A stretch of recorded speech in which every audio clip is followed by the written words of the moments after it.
Saudações a todos, vamos continuar na avaliação do membro superior, agora com a avaliação ultrassonográfica do punho. Meu nome é Renan, sou médico radiologista com atuação em Teresina e em serviços de teleradiologia listados acima. Os livros que eu continuo indicando são os mesmos.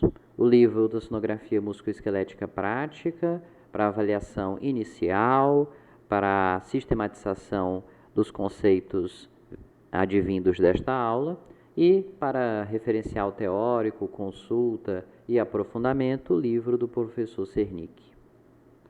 Com relação à anatomia, é importante lembrar que o punho ele vai ter dois principais compartimentos.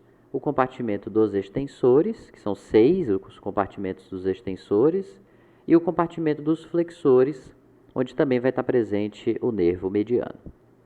A avaliação do punho ela pode ser feita de diferentes maneiras, a gosto de cada a gosto ao modo do executor. Eu costumo iniciar a minha avaliação pelos tendões extensores. Então, lembrando que são 6, a saber, quais são os tendões extensores. Então, no primeiro compartimento, eu tenho o que a gente chama de, naquele acrônimo ALEC, que é o abdutor longo e o extensor curto do polegar.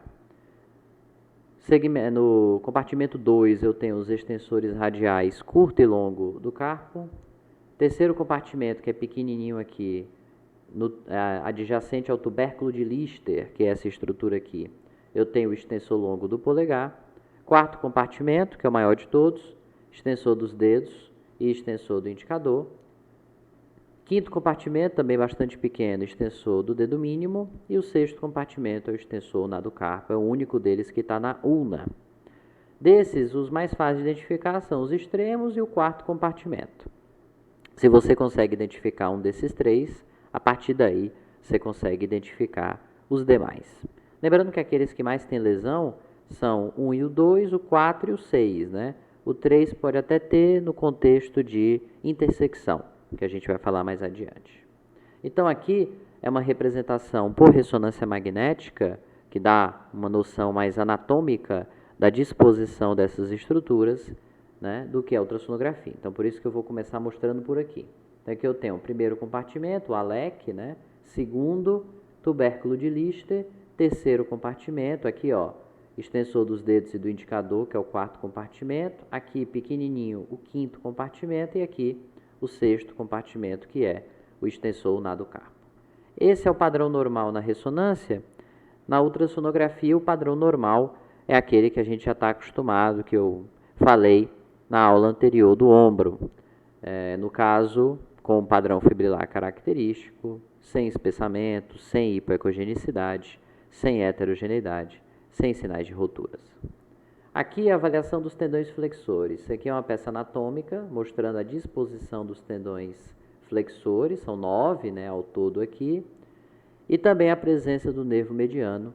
Aqui é o retináculo dos flexores, e no caso aqui eu estou na primeira fileira carpal, porque esse é o semilunar, é o escafoide, semilunar, piramidal, pisiforme, ou seja, eu estou ao nível da primeira fileira carpal, logo da entrada dessas estruturas no túnel do carpo. O túnel ele é formado por essas estruturas ósseas mais profundamente e mais superficialmente pelo retináculo. Com relação à inflamação tendínea, aqui é interessante fazer uma ressalva importante.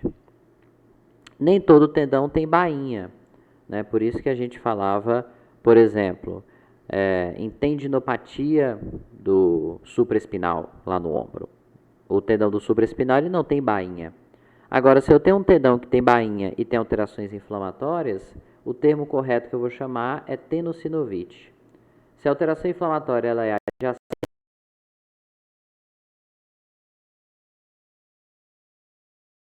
paratendinite. Se é no peritendon, é uma peritendinite. Isso aqui vale para o tendão calcâneo, por exemplo. Então, esses termos é interessante você entender para você, por exemplo, não cometer a heresia de chamar tenossinovite do calcâneo, sendo que o calcâneo não tem bainha, Então, lá eu chamo geralmente é de peritendinite, porque ele tem peritendon. Com relação à tendinopatia, de novo, eu tenho alterações intrasubstanciais típicas que vão fazer com que o tendão perca o seu aspecto habitual. Geralmente, essas alterações de tendinopatia no punho, elas podem ser derivadas do estresse mecânico, que é geralmente a principal etiologia nesse contexto, estresse ocupacional, sobrecarga, excesso de uso de fato, né? Algumas situações são bem típicas, é o caso das costureiras, é o caso das digitadoras. Pelo excesso de uso, o tendão tem alteração inflamatória, tem alteração degenerativa.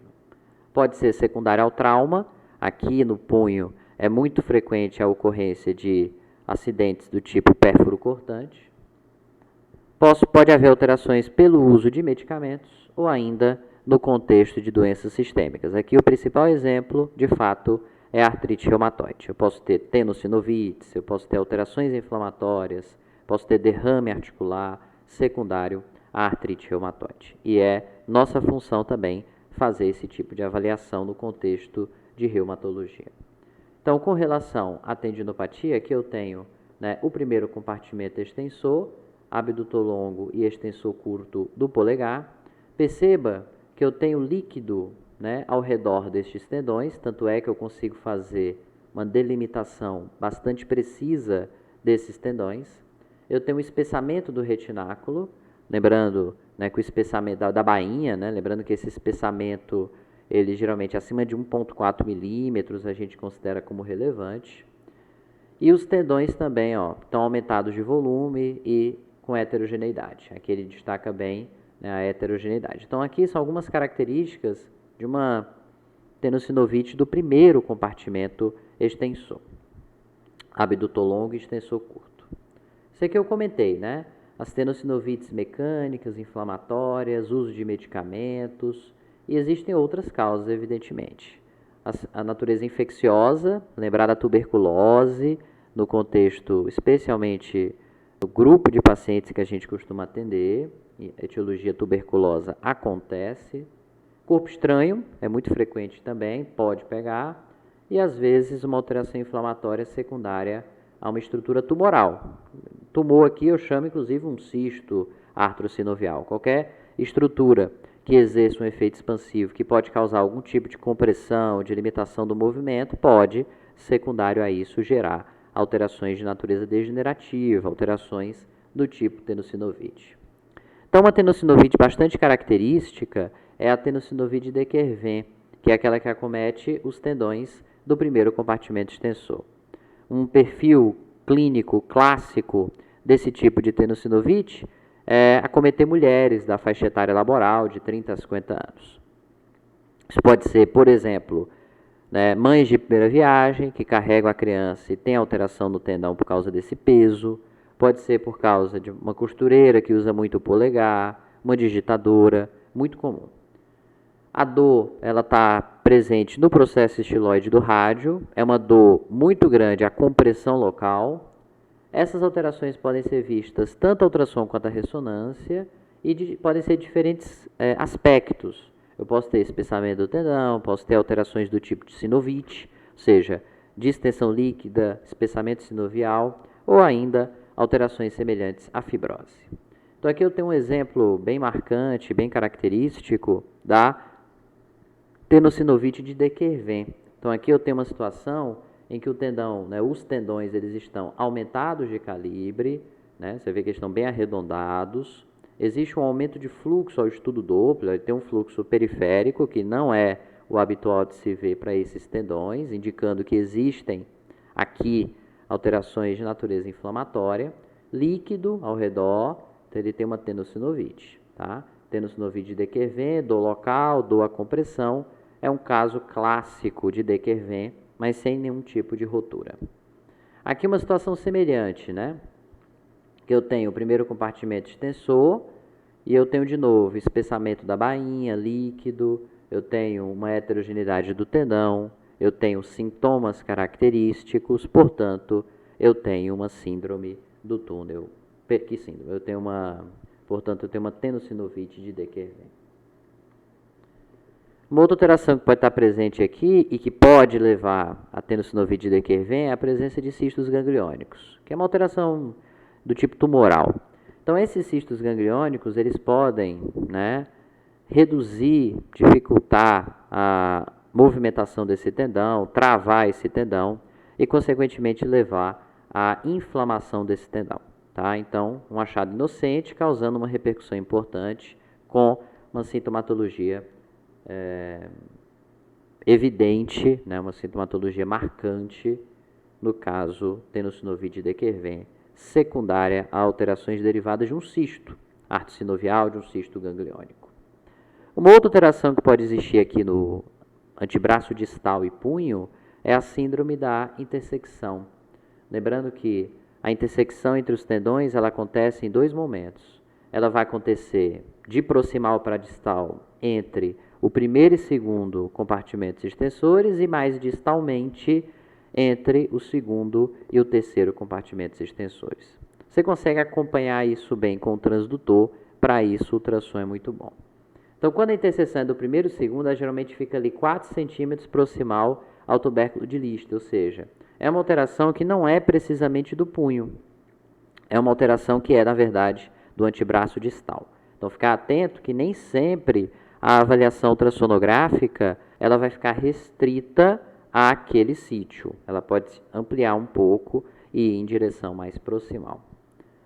Então, aqui ele mostra uma situação de síndrome da intersecção. Então, o que é que eu tenho? Eu vou ter, no local da intersecção dos tendões, eu vou ter alterações de natureza inflamatória, ou seja, naquela região onde os tendões cruzam, eu vou ter espessamento, heterogeneidade, hipoecogenicidade. Chamo de síndrome da interseção porque as alterações estão acontecendo justamente no local onde os tendões cruzam. Então aqui ele mostra o cruzamento dos tendões. Você vê que aqui eu tenho 2 tendões indo para lá e esses 2 vindo para cá. No caso é o primeiro vindo para cá, né, e o segundo vindo para cá. Então aqui é a interseção e aqui eu tenho alterações inflamatórias secundárias a essa intersecção. Uma outra alteração que eu posso ter é a intersecção distal, como eu comentei, que acontece aqui entre os tendões do segundo e terceiro compartimentos extensores. Que no caso, o tubérculo de Lister ele funciona como polia para o terceiro, né? Ele que vai permitir que o terceiro, né, vá para a sua posição habitual. E com isso, essa transição, essa intersecção vai ter também alterações inflamatórias associadas. Aqui a dor é típica, ela é na face dorsal do antebraço distal, próximo ao punho. Então você já levanta a suspeita de que pode se tratar de uma síndrome da intersecção. Algumas alterações já são mais marcantes de artrite reumatoide. É o caso dessa em tela. A tenossinovite do quarto compartimento extensor.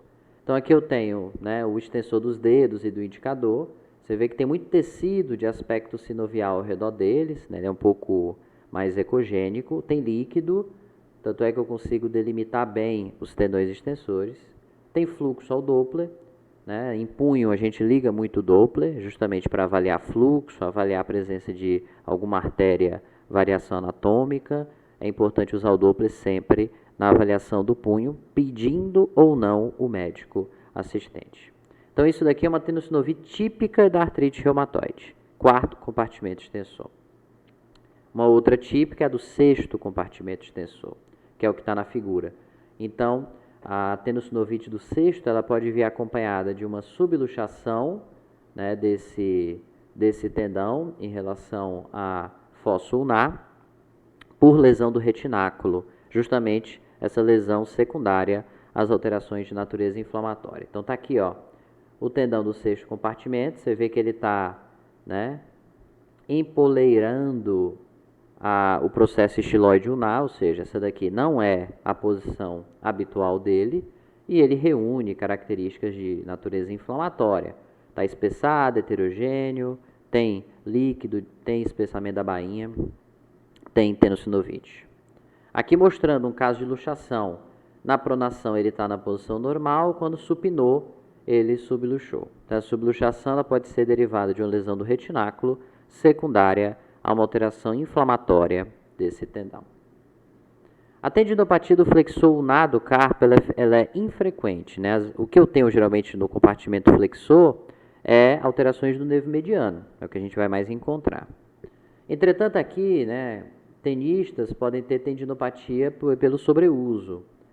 Se eu tiver alterações degenerativas do piramidal pisiforme, aqueles osteófitos volares, eles podem causar uma fricção desse tendão e dar tendinopatia. O flexor ulnar ele não tem bainha, né, lembrando que ele está próximo ali ao canal de Guion.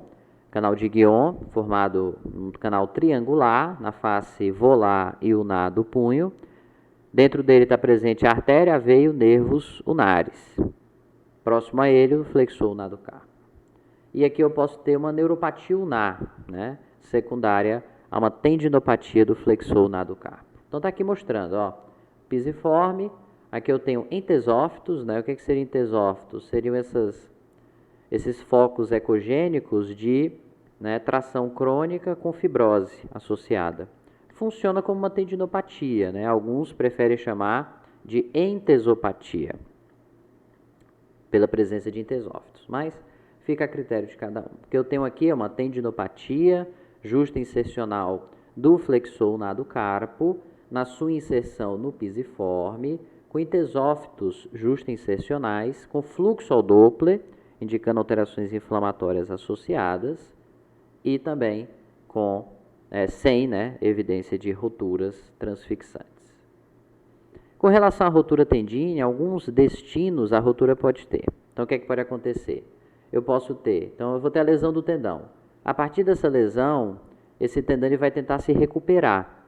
E na tentativa de recuperação desse tendão, ele pode ou perder função, porque ele ficou alongado, porque ele desenvolveu fibrose, porque ele tem algum tipo de aderência, aí ele perdeu função. Agora, se o processo de regeneração foi bem feito, a função dele também vai se aproximar daquela que era.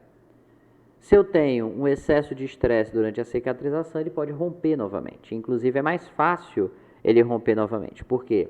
Porque o novo tecido formado ele é mais frágil do que o tecido que havia lá antes. Ou seja, é mais fácil ter uma re-rotura, dada já a fragilidade intrínseca daquele tecido neoformado.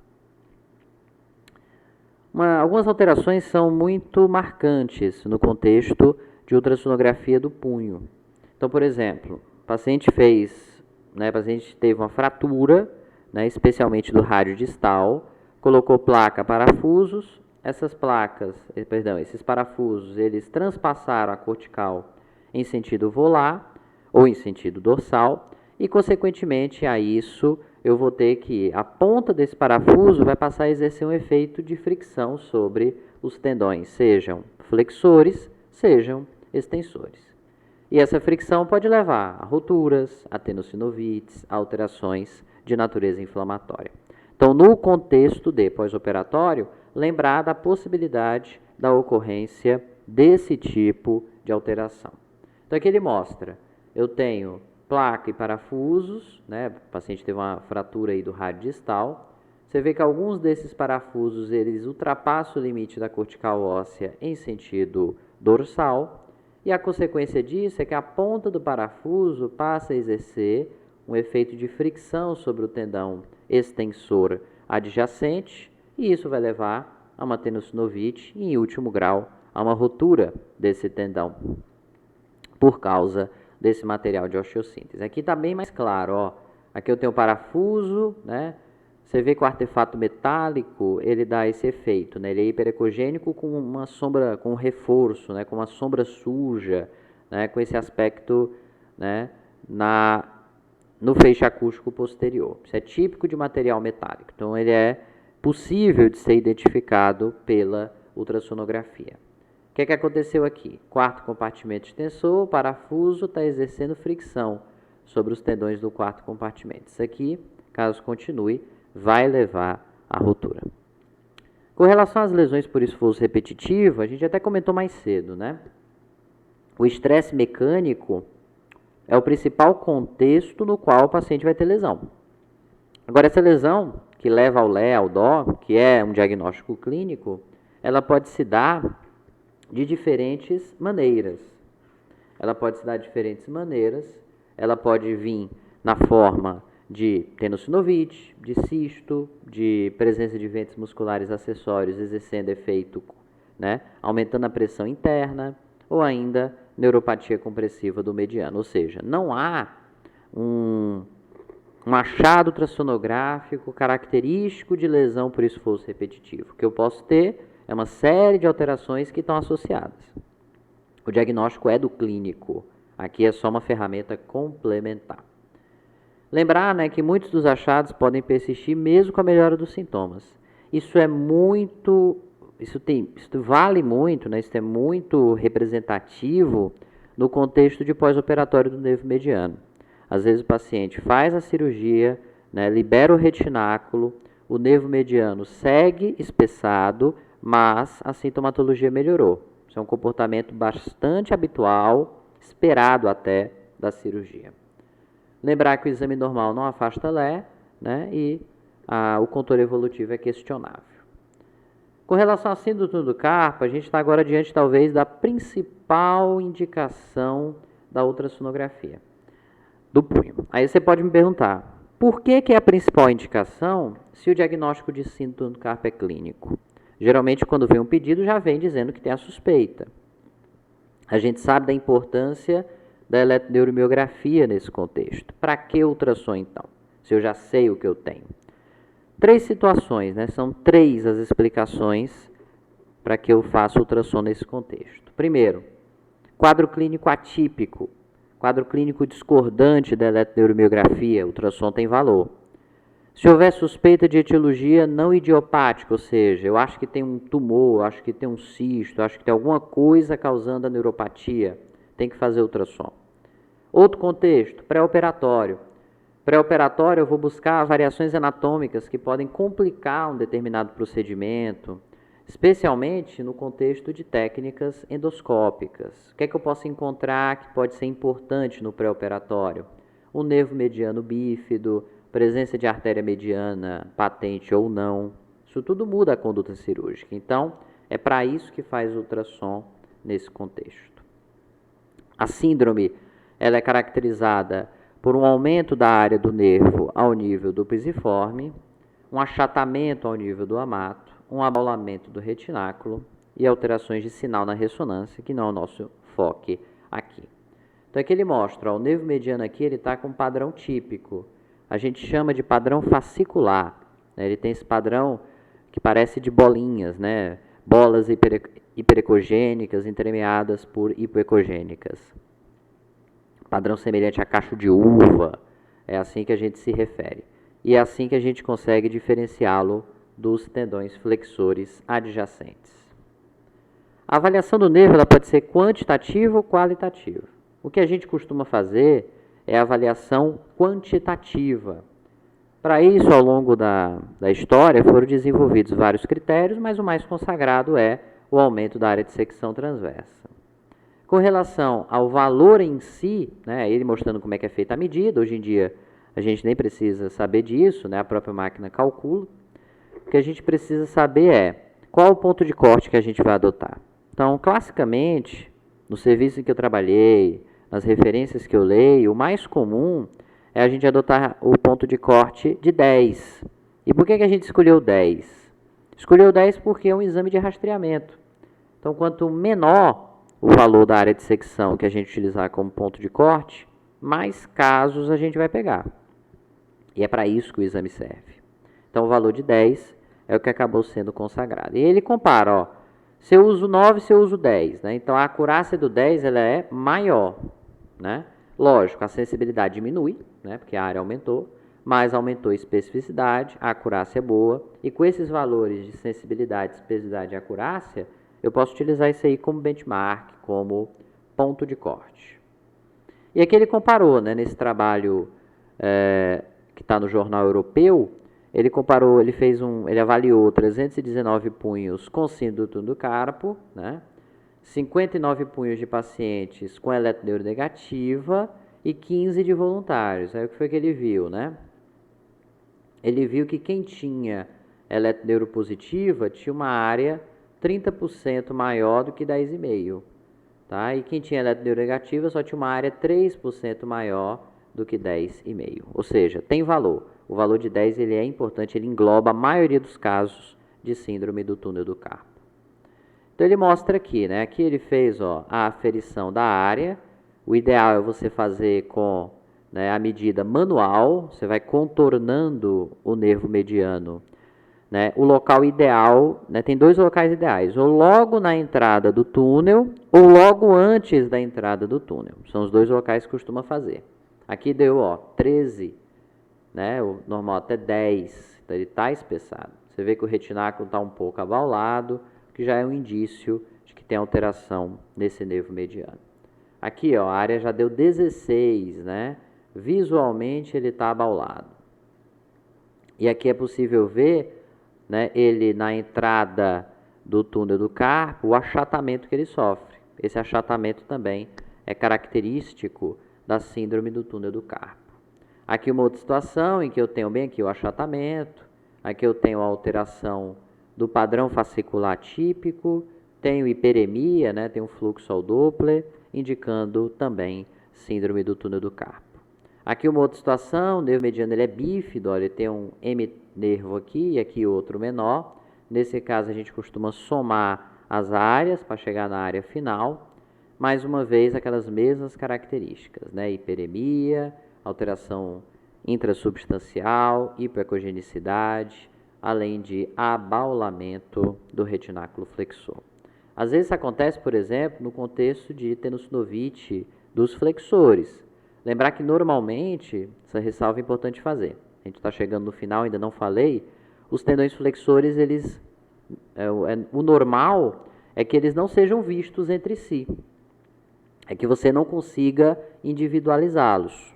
Isso é o normal. Se você passa a conseguir individualizá-los, é porque tem um líquido entre eles significativo. É um indicativo de que há tenossinovite dos flexores.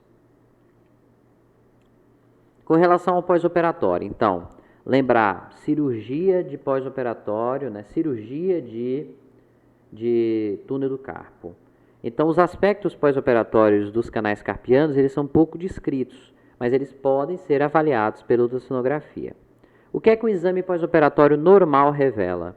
Ele vai ver se no pós-operatório recente uma descontinuidade do retináculo dos flexores, lembrando que esse retináculo ao longo dos anos, dos meses, ele pode se reconstruir, tá? Então, às vezes você pensa, o paciente fala, eu fiz cirurgia do túnel. Você vai ver lá, você não vê nada de cirurgia. Você vê só a cicatriz, mas você vê lá o retináculo inteiro. Aí você pensa, foi feito mesmo? Foi. Isso é um comportamento que pode acontecer. O que mais eu tenho no pós-operatório?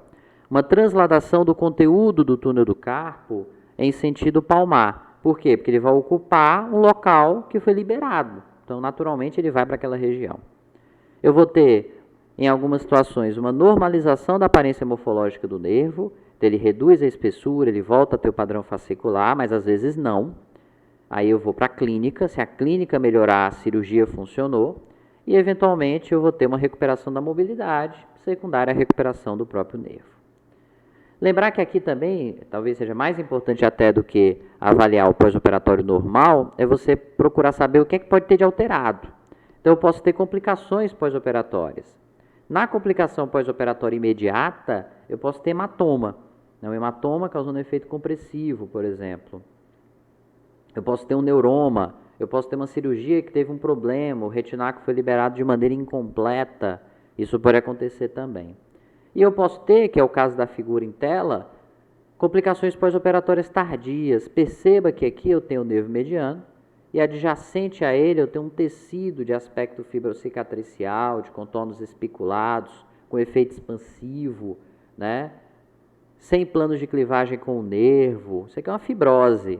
É uma fibrose perineural. A gente chama geralmente de fibrose cicatricial perineural.